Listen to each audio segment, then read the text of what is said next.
Ya ini juga ekspresi ketakutan Rizky Rijek, khawatir kalau tahu-tahu pribumi nanti nyembelin para Habib gitu. Dan kemungkinan itu ya selalu ada, selalu ada. Apa yang tidak mungkin di dunia ini. Apalagi coba-coba tes ombak dengan apa melaporkan saya soal monyet-monyetan itu, ya. Nah ini kan apa menambah panas suasana. Habis lebaran bisa panas, dan Rijek itu khawatir kalau tiba-tiba ada pembasmian apa yang dilakukan pribumi terhadap Habib gitu. Makanya dia keluar-keluar kayak gitu. Saya nunggu karena ada isu-isu berita-berita turun bahwa ada beberapa oknum Habib itu ya punya pabrik narkoba. Rizky dan Bahar itu ternyata tidak nantang perang ya, cuma caper, cuma mau playing victim itu. Saya itu tadi nggak sengaja mendengar apa suaranya Rizky dan Bahar itu ya. Saya nggak lihat ininya gambarnya gitu, karena lihat gambarnya kan mual katanya. Vibe-nya itu kan kotor, menjijikkan, jadi nggak saya lihat. Nah, setelah saya dengarkan itu ternyata baik Rizky maupun Bahar itu ya tidak nantang perang sebenarnya, pura-pura nantang perang, caper. Intinya kan supaya pribumi bereaksi, supaya pribumi menyerang Habib, membunuh Habib, tuh, memerangi Habib. Terus nanti kalau itu terjadi ya bisa playing victim, kami diserang, kami dianiaya, kami di apa gitu, hanya gitu. Kenapa begitu ya? Karena Rizky itu dan si Bahar itu sadar benar apa budaknya itu, budak pribuminya itu udah jauh berkurang. Mas sekali lagi kalau memang ya terpaksa harus perang, harus bunuh-bunuhan. Ya memang kalau memakai hukum fikih apa klasik itu ya sebenarnya karena Habib itu menipu umat Rasulullah, mengaku-ngaku keturunan Rasulullah padahal bukan. Buat kepada negara, mereka kayak si Rizky itu teriak-teriak Pancasila, Bhinneka Tunggal Ika, juga si Bahar, padahal mereka lah yang merusak Pancasila, yang mau merobohkan Pancasila dan Bhinneka Tunggal Ika. Nah, hukum membunuh orang seperti itu apalagi dalam keadaan perang itu ya hukumnya wajib, darah mereka itu halal. Kalau pakai perspektif oke, tradisional gitu loh. Nah untuk budak-budaknya sekali lagi kalau terjadi perang itu ya pribumi jangan membunuh budak-budak Habib, ya tangkap aja, diikat saja gitu. Nanti kita didik lagi, kita hilangkan sihir yang nempel di pikiran dan jiwa mereka, sihir dari Yuya itu, leluhurnya si Rizky gitu. Gitu.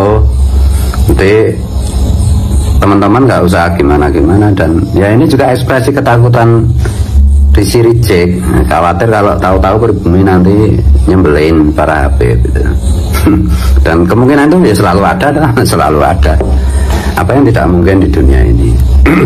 Apalagi coba-coba tes ombak dengan apa melaporkan saya soal monyet-monyetan itu, ya.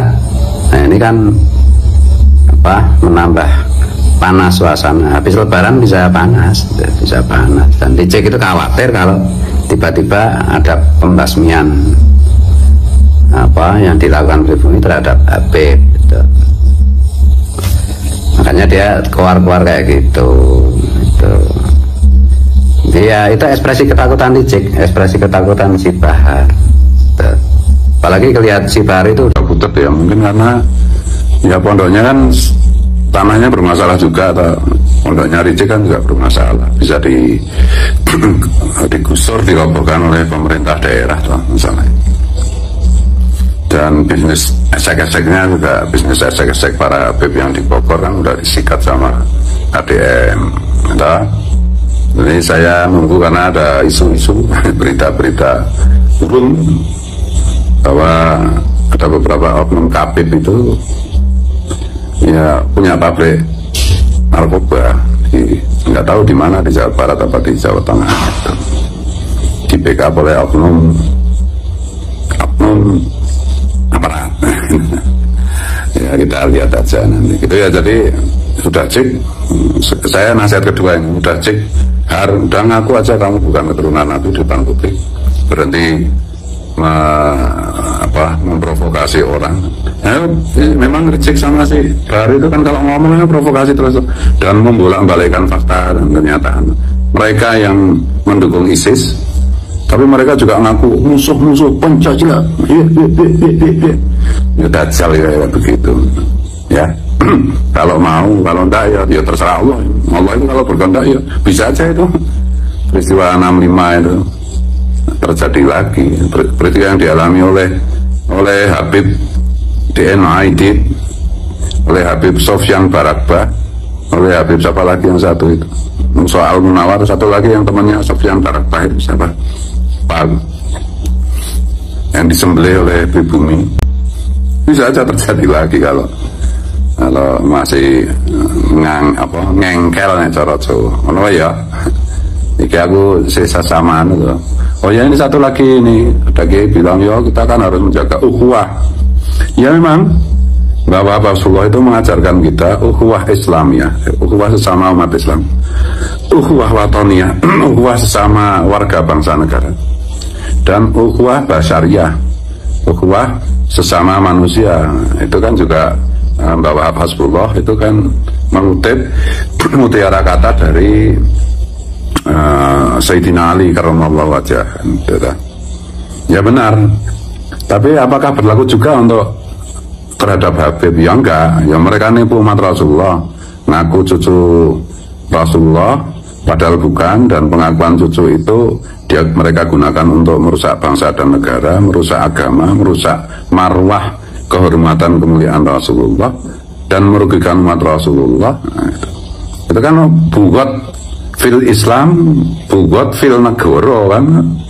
Tidak ada ukhuwah seperti itu. Masa kita ukhuwah sama iblis, sama setan ya, ukhuwah sama dajjal ya haram hukumnya.